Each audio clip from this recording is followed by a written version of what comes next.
आधारस्तंभ संस्थापक आहेत आणि आजही ते आमच्या सोबत आपल्या सर्वांच्या सोबत आहेत असं घरातून आपण नेहमी काम करतो।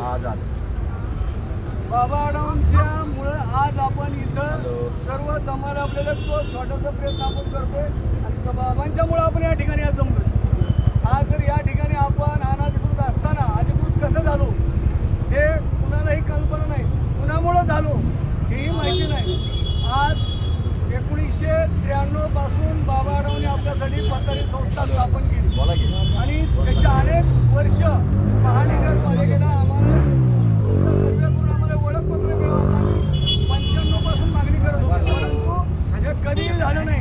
परंतु बाबा आढावांनी जंतर मंतरला 22 दिवस आंदोलन केल्यामुळं सुप्रीम कोर्टाने त्याची दखल घेतली आणि केंद्र शासनाला आदेश देऊन आपल्यासाठी तो पथविक्रेता कायदा अंमलात आणण्यासाठी फक्त पुण्यासाठी महाराष्ट्राच्या नाही तर देशासाठी तो जो कायदा आहे अंमलात आणण्याची ताकद बाबांच्या आंदोलनामुळे आपल्याला मिळाली आणि तो सक्षम झालं। त्यामुळे आपण आज पथारी व्यावसायिक संस्थेचे आपण अधिकृत सभासद आहोत।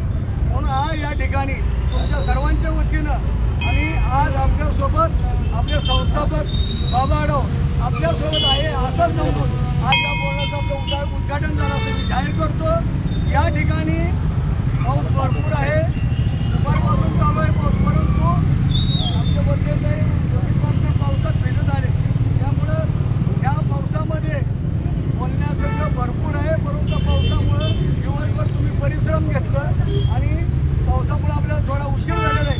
अनेक गोष्टी ज्या आपल्याला घरच्या संघटनेचा कायदा असेल त्या कायद्याबाबत किंवा आपण पुढं कसं चालायचं, कुठल्या दिशेनं जायचं, तर आपला सरळ मार्गी हा बाबांनी शिकवलेला मार्ग आहे।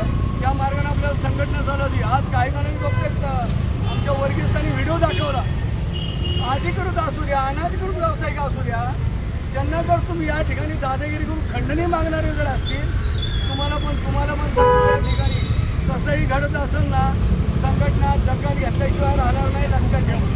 कोणालाही त्रास झाला तर मला फोन करा। या ठिकाणी दादागिरी वसुली चालत असेल, कुणी दादागिरी कायदा सर्वांसाठी आहे।